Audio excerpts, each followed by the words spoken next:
Forex market learning series day 3 ഈ ഒരു വീഡിയോയിൽ നമ്മൾ മനസ്സിലാക്കാൻ വേണ്ടി പോകുന്നുണ്ടാകുക എന്താണ് പിപ്പ് എന്ന് മനസ്സിലാക്കുന്നുണ്ടാവും.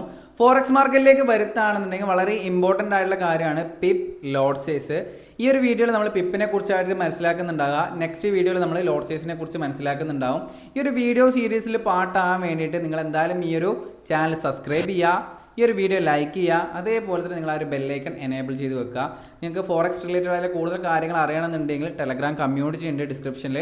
ആ ഒരു ലിങ്ക് നിങ്ങൾക്ക് ഫോളോ അപ്പ് ചെയ്തിട്ട് ജോയിനും കാര്യങ്ങളായ ടെലഗ്രാം ഫ്രീ ആയിട്ടുള്ള ടെലഗ്രാം കമ്മ്യൂണിറ്റിക്ക് ജോയിനും കാര്യങ്ങളും ചെയ്യാൻ വേണ്ടി പറ്റുന്നതാണ്. നിങ്ങൾക്ക് ക്ലാസ്സസും കാര്യങ്ങളും ഡീറ്റെയിൽ ആയിട്ട് മനസ്സിലാക്കണമെന്നുണ്ടെങ്കിൽ നമ്മുടെ വെബ്സൈറ്റ് ഉണ്ട്, ഡിസ്ക്രിപ്ഷൻ ലിങ്ക് ഉണ്ട്, അവിടെ പോയിട്ട് നിങ്ങൾക്ക് പഠിക്കാൻ വേണ്ടി പറ്റുന്നതാണ്. അപ്പോൾ ഈ ഒരു വീഡിയോയിൽ നമ്മൾ മനസ്സിലാക്കുന്നുണ്ടാകുക എന്താണ് പിപ്പ് എന്നാണ് മനസ്സിലാക്കാൻ വേണ്ടി പോകുന്നുണ്ടാകുക. നമുക്ക് പൊസിഷൻസ് സൈസിങ്ങും കാര്യങ്ങളെല്ലാം ക്ലിയർ ആയിട്ട് എടുക്കാൻ വേണ്ടി പറ്റുന്നുണ്ടാകുക. എന്താണ് പൊസിഷൻ സൈസിങ് കൊണ്ട് അർത്ഥമാക്കുന്നുണ്ടാകുക? ഒരു ട്രേഡിലേക്ക് നമ്മളിപ്പം ബൈ ആൻഡ് സെല് ചെയ്യുന്ന സമയത്ത് ആ ഒരു ട്രേഡിലേക്ക് എൻ്റർ ചെയ്യുന്നതിന് മുമ്പ് തന്നെ നമുക്ക് അതിൽ എത്ര ലോസ് വരും, എത്ര പ്രോഫിറ്റ് വരുന്നത് മനസ്സിലാക്കാൻ വേണ്ടി പറ്റുന്നുണ്ടാകുക ഈ ഒരു പിപ്പ് ആൻഡ് ലോട്ട് സൈസ് മനസ്സിലാക്കിക്കൊണ്ടായിരിക്കും. അപ്പോൾ പിപ്പിൻ്റെയും ലോട്ട് സൈസിൻ്റെയും ഇമ്പോർട്ടൻസ് എത്രത്തോളം ഉണ്ട് നിങ്ങൾക്ക് മനസ്സിലായിട്ടുണ്ടാകും. ഒരു ട്രേഡിലേക്ക് എൻ്റർ ചെയ്യുന്ന സമയത്ത് നമുക്ക് ഏറ്റവും വേണ്ട കാര്യമാണ് എത്ര രൂപ നമ്മുടെ ട്രേഡിൽ റിസ്ക് ചെയ്യുന്നുള്ളത്. ഓക്കെ, അപ്പോൾ നമുക്ക് എന്താണ് പിപ്പ് മനസ്സിലാക്കിക്കൊണ്ട് മുന്നോട്ടേക്ക് പോകാൻ വേണ്ടി പറ്റുന്നതാണ്. പിപ്പ് എന്ന് വെച്ച് കഴിഞ്ഞാൽ വളരെ സിമ്പിളായിട്ട് പറയുകയാണെന്നുണ്ടെങ്കിൽ മാർക്കറ്റിലെ ഒരു പോയിന്റിൻ്റെ മൊമെൻറ്റത്തെയാണ് നമ്മൾ പിപ്പ് എന്ന് മനസ്സിലാക്കുന്നുണ്ടാകുക. ഇപ്പോൾ എക്സാമ്പിളായിട്ട് ഞാനിവിടെ ഇന്ത്യൻ മാർക്കറ്റിൻ്റെ ഒരു എക്സാമ്പിൾ കൊടുക്കുന്നുണ്ട്. ഇപ്പോൾ 100 രൂപയുള്ള പ്രൈസ് 101 രൂപയിലേക്ക് പോയിട്ടുണ്ടെങ്കിൽ നമുക്ക് വളരെ ഈസിയിൽ മനസ്സിലാക്കാൻ വേണ്ടി പറ്റുന്നുണ്ടാകും 1 രൂപയുടെ ചേഞ്ചാണ് അവിടെ നമുക്ക് കാണാൻ വേണ്ടി പറ്റുകയാണ്, അല്ലേ? 100 നിന്ന് 101 പോയിട്ടുണ്ടെങ്കിൽ ഒരു പോയിന്റ് വ്യത്യാസമുണ്ട്, നമുക്ക് അവിടെ മനസ്സിലാക്കിയെടുക്കാൻ വേണ്ടി പറ്റിയിട്ടുണ്ട്.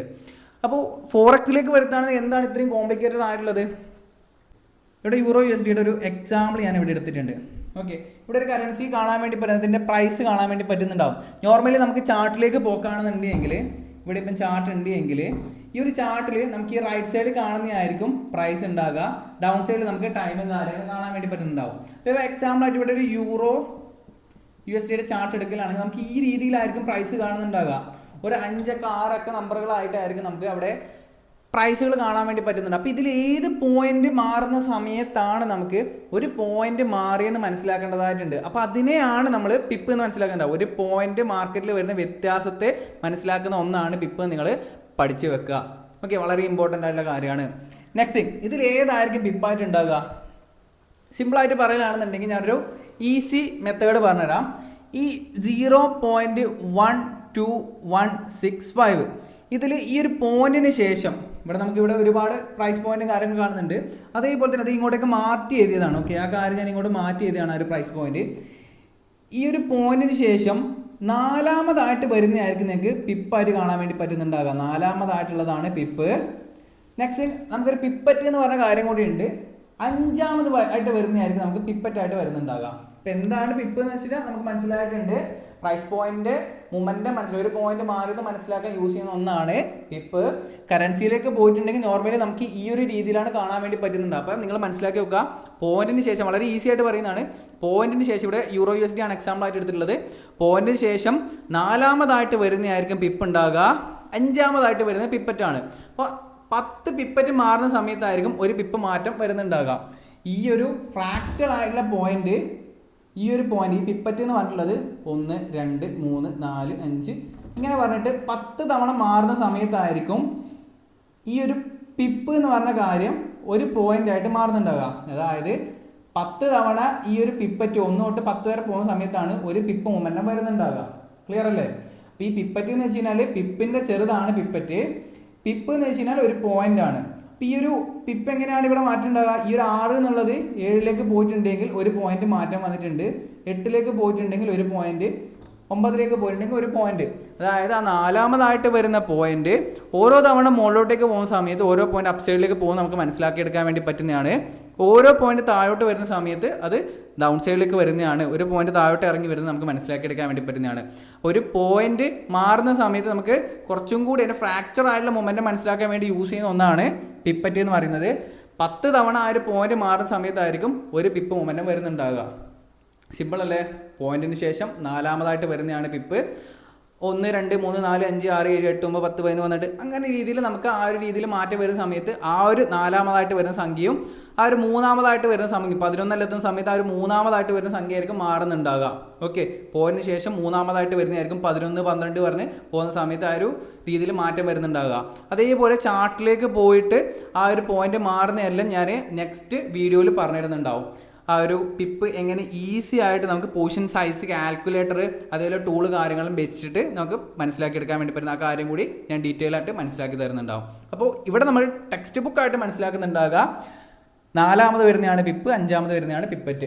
ഇനിയിപ്പോൾ എക്സാമ്പിളായിട്ട് XAU എന്ന് പറഞ്ഞിട്ടുള്ള ഒരു കറൻസി പെയർ ഉണ്ട്. കൂടുതൽ ആൾക്കാരും ഗോൾഡിലേക്കെല്ലാം ട്രേഡ് ചെയ്യുന്ന ഒരുപാട് ട്രേഡേഴ്സ് ഉണ്ട്. ഞാൻ ഏറ്റവും കൂടുതൽ ട്രേഡ് ചെയ്യുന്നതും ഫോക്കസ് ചെയ്തിട്ടുള്ളതും EURUSDയിലാണ്. XAU ട്രേഡ് ചെയ്യുന്ന ഒരുപാട് ആൾക്കാരുണ്ട്. അപ്പോൾ അവിടെ വരുന്ന സമയത്ത് സിമിലർ രീതിയിൽ നിങ്ങൾ എടുക്കുക. ഇവിടെ ഇപ്പോൾ 4000 എന്നുള്ളൊരു പ്രൈസ് പോയിന്റ് ഉണ്ട്. ഓക്കെ, ഈ ഒരു ഏരിയയിൽ ഇതിൽ ഏതാണ് പിപ്പ്? നോർമലി നമുക്ക് 4000ത്തിന് ശേഷം പോയിന്റ് 12 13 23 എന്നെല്ലാം കാണുന്നുണ്ടാവും. 4001 പോയിന്റ് അങ്ങനെ ആയിരിക്കും കാണാൻ വേണ്ടി പറ്റുന്നുണ്ടാകാം. ഓക്കെ, അപ്പോൾ ഈ ഒരു ഏരിയയിൽ നമ്മൾ ഏതാണ് പിപ്പായിട്ട് എടുക്കുന്നുണ്ടാകുക? വളരെ സിമ്പിളായിട്ട് പറയലാണെന്നുണ്ടെങ്കിൽ XAUയുടെ കേസിൽ ഇപ്പം 4000 ആണ് പ്രൈസ് പോയിന്റ് ആയിട്ടുള്ളത്. ഇത് 4001ലേക്ക് പോക്കാണെന്നുണ്ടെങ്കിൽ അവിടെ 10 പോയിന്റിൻ്റെ പിപ്പ് മൊമെൻറ്റം വന്നിട്ടുണ്ട് നമുക്ക് മനസ്സിലാക്കിയെടുക്കാൻ വേണ്ടി പറ്റുന്നതാണ്. ക്ലിയർ ആയോ? അതായത് 4000 നിന്ന് 4001ലേക്ക് പോകാണെന്നുണ്ടെങ്കിൽ അവിടെ 10 പോയിന്റ് പിപ്പ് മൊമെൻറ്റം വന്ന് മനസ്സിലാക്കാൻ വേണ്ടി പറ്റുന്നതാണ്. അതേപോലെ തന്നെ നമുക്ക് ഓരോ പിപ്പും മാറുന്ന മനസ്സിലാക്കാൻ വേണ്ടിയിട്ട് എന്താണ് സിമ്പിൾ ആയിട്ടുള്ളത്, ഈ ഒരു പോയിന്റിന് ശേഷം ഈ ഒരു പോയിന്റിന് ശേഷം ഫസ്റ്റ് വരുന്ന അക്കം മാറി നോക്കിയാൽ മതി. അല്ലാന്നുണ്ടെങ്കിൽ വേറെ DC പോയിന്റ് ഉണ്ട്. ഫോറക്സിൽ XAUയിൽ നോക്കുന്ന ഒരാളാണെന്നുണ്ടെങ്കിൽ ഇപ്പോൾ 4011 ഉള്ളത്. അപ്പോൾ നിങ്ങൾക്ക് നേരത്തെ ഞാൻ യൂറോയിൽ പറഞ്ഞു തന്ന സെയിം സംഭവം ഫസ്റ്റ് വരുന്ന ആ ഒരു 4ന് ശേഷം ഒരു പോയിന്റ് ഇടുക. ഓക്കെ, ആ ഒരു 4ന് ശേഷം ഒരു പോയിന്റ് ഇടുക. ഫസ്റ്റ് വരുന്ന സംഖ്യയ്ക്ക് ശേഷം ഒരു പോയിന്റ് ഇടുക. അതിനുശേഷം 1, 2, 3, 4 4ാമതായിട്ട് വരുന്നതായിരിക്കും പിപ്പ് ഉണ്ടാകുക. ഓക്കെ, ഇവിടെ നിങ്ങൾ നോക്കുക, ഒരു പോയിന്റിന് ശേഷം 1 എന്ന് പറഞ്ഞിട്ട് വരുന്നുണ്ടാവും. അതായിരിക്കും പിപ്പായിട്ട് കാണാൻ വേണ്ടി പറ്റുന്നുണ്ടാകുക. ഓക്കെ, വളരെ സിമ്പിളായിട്ട് നിങ്ങൾക്ക് നോക്കലാണെന്നുണ്ടെങ്കിൽ ഈ ഒരു 4000 നിന്ന് 4001ലേക്ക് പോക്കാണെന്നുണ്ടെങ്കിൽ 10 പിപ്പ് മൊമെൻറ്റം വന്നെന്ന് മനസ്സിലാക്കാൻ വേണ്ടി പറ്റുന്നുണ്ടാവും. ഓരോ പിപ്പ് നമുക്ക് മനസ്സിലാക്കണമെന്നുണ്ടെങ്കിൽ ആ ഒരു പോയിന്റിന് ശേഷം വരുന്ന ഓരോ 1, 2, 3 അങ്ങനെ വരുന്ന പ്രൈസ് പോയിന്റുകൾ മനസ്സിലാക്കിയെടുക്കാൻ വേണ്ടി പറ്റുന്നതാണ്. അതിൻ്റെ പിപ്പറ്റ് മൊമെൻറ്റം മനസ്സിലാക്കണമെന്നുണ്ടെങ്കിൽ ആ 1ന് ശേഷമുള്ള സംഖ്യ നോക്കിയാൽ മതി. ഓക്കെ, ഇവിടെയും സിമിലർ ആയിട്ട് നിങ്ങൾക്ക് ഈ ഒരു രീതിയിൽ ആ ഒരു ഫസ്റ്റ് വരുന്ന സംഖ്യയ്ക്ക് ഒരു പോയിന്റ് ഇടലാണെങ്കിൽ ഈസി ആയിട്ട് 4ാമത്തെ പോയിന്റ് ആണ് പിപ്പ് എന്ന് മനസ്സിലാക്കിയെടുക്കാൻ വേണ്ടി പറ്റുന്നതാണ്. അല്ലാന്നുണ്ടെങ്കിൽ ആ 4000ത്തിന് ശേഷമുള്ള ആ പോയിന്റിന് ശേഷമുള്ള ഒരു 1 ആയിക്കോട്ടെ 6 ആയിക്കോട്ടെ 7 ആയിക്കോട്ടെ ആ ഒരു പോയിന്റ് ആയിരിക്കും പിപ്പ് നിങ്ങൾക്ക് മനസ്സിലാക്കിയെടുക്കാൻ വേണ്ടി പറ്റുന്നതാണ്. അപ്പം എന്താണ് പിപ്പ് നിങ്ങൾക്ക് മനസ്സിലായിട്ടുണ്ടാവും. മാർക്കറ്റിൽ ഒരു പോയിന്റ് മാറുന്ന മനസ്സിലാക്കാൻ വേണ്ടി യൂസ് ചെയ്യുന്ന ഒന്നാണ് പിപ്പ്. പിപ്പറ്റ് എന്ന് വെച്ചിട്ടുണ്ടെങ്കിൽ പിപ്പിൻ്റെ ഫ്രാക്ചർ ആയിട്ട് വരുന്ന മൊമെൻ്റ് ആണ് പിപ്പറ്റ്. 10 പോയിന്റുകൾ മാറുന്ന സമയത്തായിരിക്കും ഒരു പിപ്പ് മൊമെൻറ്റം വന്നതെന്ന് നമുക്ക് മനസ്സിലാക്കാൻ വേണ്ടി പറ്റുന്നുണ്ടാകുക. പിപ്പറ്റ് 10 തവണ മാറുന്ന സമയത്ത് ഒരു പിപ്പ് മൊമെൻറ്റം വന്നതെന്ന് മനസ്സിലാക്കാൻ വേണ്ടി പറ്റുന്നുണ്ടാവും. പോയിന്റിന് ശേഷം 4ാമതായിട്ട് വരുന്ന ഒന്നാണ് പിപ്പ് എന്ന് മനസ്സിലാക്കാൻ വേണ്ടി പറ്റുന്നുണ്ടാകുക. 5ാമതായിട്ട് വരുന്നതാണ് നമുക്ക് പിപ്പറ്റ് എന്ന് മനസ്സിലാക്കാൻ വേണ്ടി പറ്റുന്നുണ്ടാകുക.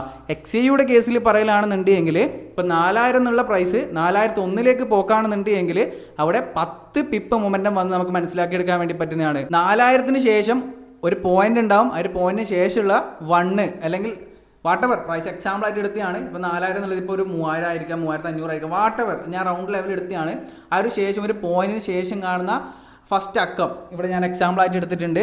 ഇവിടെ ഈ ഒരു 4000 കാണാൻ വേണ്ടി പറ്റുന്നുണ്ട്. ഇവിടെ 4000 കാണാൻ വേണ്ടി പറ്റുന്നുണ്ടാവും. അതിനുശേഷം ഒരു പോയിന്റ് ഉണ്ടാവും 1, 2 എന്നുള്ള രീതിയിൽ. നമുക്ക് ചാർട്ടിലേക്ക് പോയിട്ട് ഒരു എക്സാമ്പിൾ മനസ്സിലാക്കാം. അടുത്ത വീഡിയോയിൽ നമുക്ക് എന്താണ് ലോട്ട് സൈസ് എന്ന് മനസ്സിലാക്കിയെടുക്കാൻ വേണ്ടി പറ്റുന്നതാണ്. പിപ്പ് മാത്രം നിങ്ങൾ മനസ്സിലാക്കിയിട്ട് കാര്യമില്ല, നമുക്ക് അവിടെ ലോട്ടും കൂടി മനസ്സിലാക്കേണ്ടതായിട്ടുണ്ട്. എങ്കിൽ മാത്രമേ നമുക്ക് കറക്റ്റായിട്ട് ഒരു പൊസിഷനിലേക്ക് എൻ്റർ ചെയ്യുന്ന സമയത്ത് എത്രയാണ് ലോസ് വരിക, എത്രയാണ് ടാർഗറ്റ് വരിക നമുക്ക് മനസ്സിലാക്കിയെടുക്കാൻ വേണ്ടി പറ്റുള്ളൂ. ഒരുപാട് ടൂളും കാര്യങ്ങളുണ്ട്, പക്ഷേ നമ്മളിത് മാനുവലി മനസ്സിലാക്കി വെക്കേണ്ടതായിട്ടുണ്ട്. ഒരു ബിഗിനർ ആണെന്നുണ്ടെങ്കിൽ മാർക്കറ്റിൽ വരുന്ന ഓരോ പ്രൈസ് മൊമെൻറ്റവും നമ്മൾ എടുക്കുന്ന ക്വാണ്ടിറ്റി ബേസ് ചെയ്തിട്ട് മെഷർ ചെയ്തിട്ട് എത്ര പ്രോഫിറ്റ് ആൻഡ് ലോസ് വരുന്നില്ല നമ്മൾ ഒരു ബേസിക് ആയിട്ടുള്ള അണ്ടർസ്റ്റാൻഡിങ് ക്രിയേറ്റ് ചെയ്യേണ്ടതായിട്ടുണ്ട്. അപ്പോൾ നെക്സ്റ്റ് വീഡിയോയിൽ നമുക്ക് എന്താണ് ലോട്ട് മനസ്സിലാക്കാം, സ്പ്രെഡ് എന്ന് മനസ്സിലാക്കാം, ICT concept, support resistance, candles എല്ലാ കാര്യങ്ങളും നമ്മൾ ഡീറ്റെയിൽ ആയിട്ട് മനസ്സിലാക്കുന്നുണ്ട്. അതുകൊണ്ട് തന്നെ ചാനൽ നിങ്ങൾ സബ്സ്ക്രൈബ് ചെയ്യുക, ബെൽ ഐക്കൺ ക്ലിക്ക് ചെയ്യുക, ലൈക്ക് ചെയ്യുക. ഓക്കെ, നിങ്ങൾക്ക് എന്തെങ്കിലും ഡൗട്ടോ കാര്യങ്ങളോ ഉണ്ടെങ്കിൽ ഈ ഒരു വീഡിയോയിൽ നിങ്ങൾക്ക് കമൻറ്റ് ബോക്സിൽ രേഖപ്പെടുത്താൻ വേണ്ടി പറ്റുന്നതാണ്. അതേപോലെ എന്തെങ്കിലും നിങ്ങൾക്ക് വീഡിയോസോ കാര്യങ്ങളോ ചെയ്യണമെന്നുണ്ടെങ്കിൽ കമൻറ്റ് ബോക്സിൽ ചോദിക്കാൻ വേണ്ടി പറ്റുന്നതാണ്. എൻ്റെ ഇൻസ്റ്റാഗ്രാം കാര്യങ്ങളെല്ലാം കണക്റ്റഡ് ആണ്, അവിടെ പോയിട്ട് നിങ്ങൾക്ക് മെസ്സേജും കാര്യങ്ങളെല്ലാം അയക്കാൻ വേണ്ടി പറ്റുന്നതാണ്. നെക്സ്റ്റ് വീഡിയോ നമുക്ക് ലോട്ട് സൈസ് മനസ്സിലാക്കാൻ വേണ്ടി പറ്റുന്നതാണ്. കഴിഞ്ഞ വീഡിയോ നിങ്ങളൊരു ബ്രോക്കർ അക്കൗണ്ട് എങ്ങനെ ഓപ്പൺ ചെയ്യാന്നുള്ളതായിരുന്നു കഴിഞ്ഞ വീഡിയോ ഉള്ളത്.